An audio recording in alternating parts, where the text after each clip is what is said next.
ask you, sir.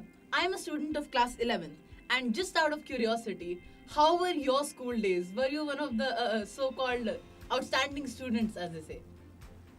Well, my school days were something which I really enjoyed, and I remember that in our class, when we passed out, we were close to 36 students, and it was a co-ed school, Oh, and out of which 20 students were boys and close to 16 were girls. yeah. And we had a great bonding amongst each one of us. And I remember because we passed out of school in 1973, and later on in 2000, we decided that we should reconnect with the school, Ah, friends that we were there. And then we tried to reconnect. yeah. We were able to get contact with almost like out of 36, 32 of them. Oh, And we meet every second year physically, and that's there's so wonderful. much of bonding, so much of uh, warmth that we have, so many of memories to be shared. So it was a great experience. I think school days are the best times of your It's like a life. family of its own. As far as my studies are concerned, you asked me as to Yeah. how I was performing. Yeah. To be honest, I must say that in my preliminary years, I was doing very well. I was studying in Schilling House at Kanpur, which was a smaller school, and the school was up to class 6 standard. And then my parents decided when I was in class 4 to shift me to another school, which was Methodist High School at Kanpur. And that was a much bigger school. Despite my performance being very good in Schilling House, it took me a lot of time to adjust to the new surroundings and to the new environment when I shifted from Schilling House to Methodist. But over a period of time, I again doing well in my studies, and I enjoyed studying because I was fond of sports, but certain subjects I really used to enjoy a lot. And I used to try to become in the first 3 or first 5 in the school all throughout. That's wonderful. Life is a roller coaster and it has its own ups and downs alike. So, what are some things that you as a student struggled with? Well, I totally agree with the statement that life is a roller coaster. There are challenges, and as a student, I also faced similar challenges. I was good in certain subjects, but certain subjects where I struggled, to be honest, there were 2 or 3 which I didn't like as much.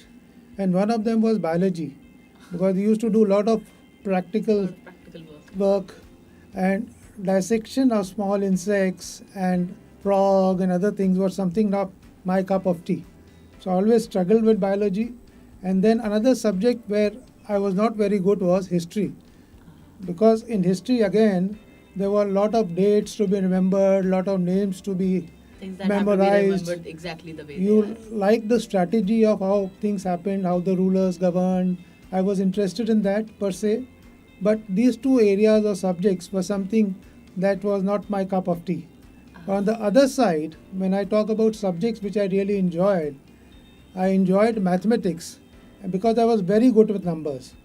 So I loved mathematics, whether it was arithmetic or algebra or geometry. I was very fond of it. Apart from that, art was something that I really enjoyed, and I was good at drawing and painting. And geography was another subject which I was very keen at. Wonderful. That's a diverse palette of subjects that you liked and Absolutely. that you had a struggle with. But again, struggle is something you have to overcome. Failure is success if we learn from it. Could you please share one personal anecdote from your childhood and enlighten us on how we, as students, can do better?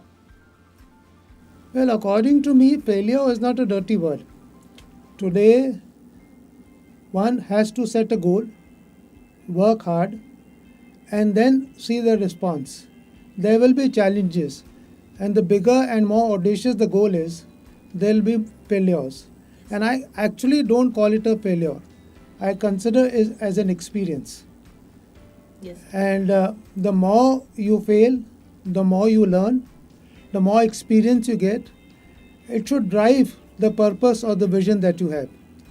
So, once you have a target in mind, you are working hard to achieve the target, you can do it, and you will have impediments, roadblocks, but you can overcome those things. Yes, sir. When it comes to something, a situation where I failed, I would like to confess that after school, I finished my undergraduate program, and then I went for a professional program, which is ICWA. It's the Institute of Cost and Works Accountancy, Ah. which is similar to a chartered accountancy course. And I thought it was very easy program to do, but it was very challenging. When you appear for a professional program, there are lakhs of students doing it, and the success rate is only 1%, or maybe less at times. Mm. But I took it very casually, and I failed in my first go. So normally you get a second chance, but the second chance I decided that I'll take two of the tests together, the one I Oh. failed in and the advanced test as well, and I made it a point that I will do them together and prove myself that I can do it.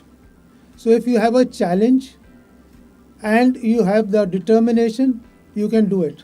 And fortunately for me, I succeeded in going ahead with both the examinations, and it was a great learning for me because it's a total mindset change. Then I completed my accountancy, did my law, and then it went into business. But the failure or the experience that I had led me to great journey in my life, and I always realize that one has to put up his best whenever you encounter these type of things in life. Right, sir. Experience can teach you what books cannot. Absolutely. Ultimately, the final game is of experience.